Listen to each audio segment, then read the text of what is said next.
What's up, everyone? You know who I am, Jack Slater, yeah, the comic outlaw, and I hope you're ready to take off because we got a war on our hands. That's right, the 100-minute war, aka the War of the Supermen, and we're about to get into this right here, issue called Taking Sides.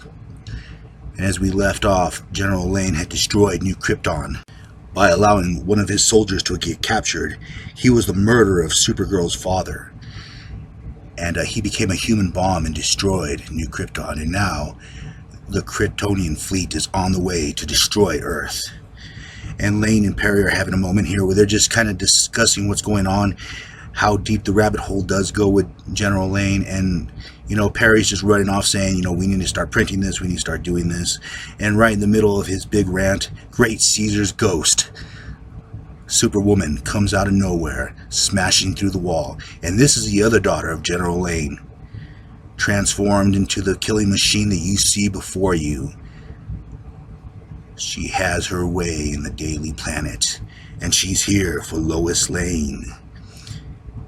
And she screams at Lois that she's not even permitted to say her father's name as she drags her off. And it leaves the people to wonder, if New Krypton had been destroyed, did Superman get destroyed with them?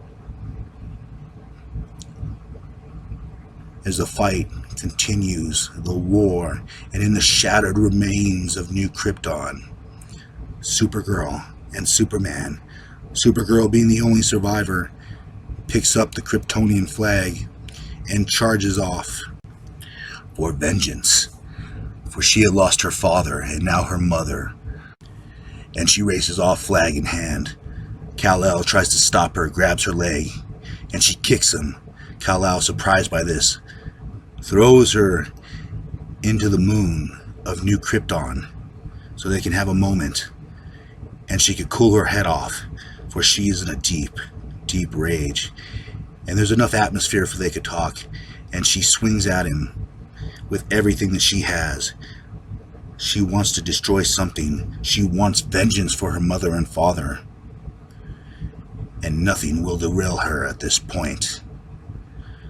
But Clark is no slouch. He knows how to fight. And he returns viciousness with viciousness.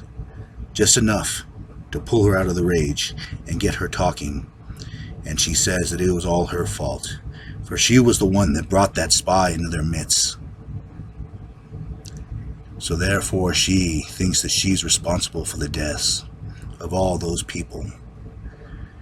And it wasn't really her fault, but she feels that guilt crushing down on her.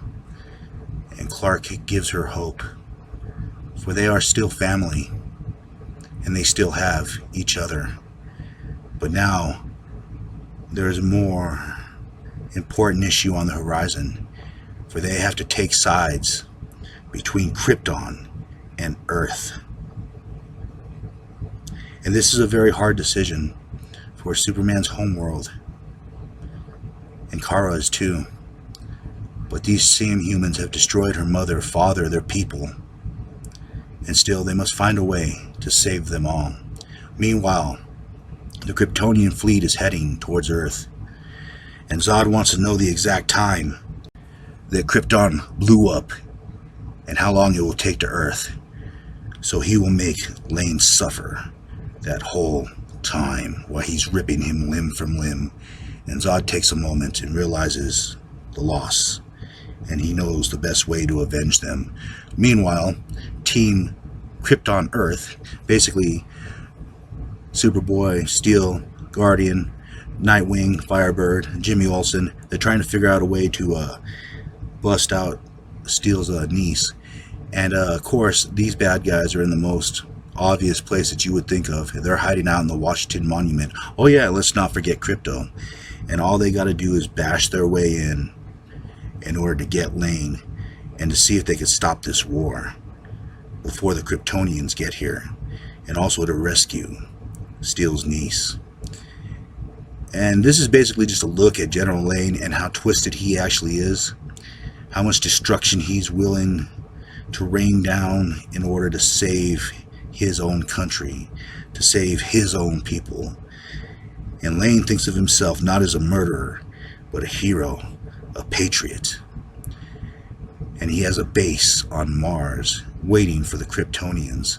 And Zod, using Superman's training, has taught his soldiers to fly at very low speeds under the radar so they can do a secret attack on the base. And they begin destroying everything, smashing to bits General Lane's well-laid plan. And this is just the beginning of the wars. Both generals have a moment.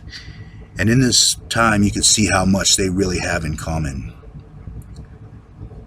As the humans and the Kryptonians fight, Superman and Supergirl desperately try to break them up, stopping both the Kryptonians and the humans, trying to talk reason to them. But there is no reasoning on either side. Each general wants to destroy the other. They want to smash them, crush them, drive them into the dust.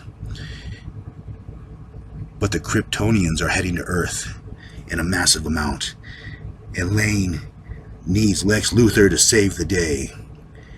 And as Lex fires off a rocket, it begins to change the light of the sun. And the sun turns red. Yes, Lex has managed to use the rays of the sun and turn it into red sun, taking away the Kryptonians' powers and leaving them to suffocate in the vacuum of space. Will the Kryptonians survive? Will they be able to rally? Will Superman and Kara get back to Earth? We'll find out the next time, won't we? And I'll catch you on the flip side.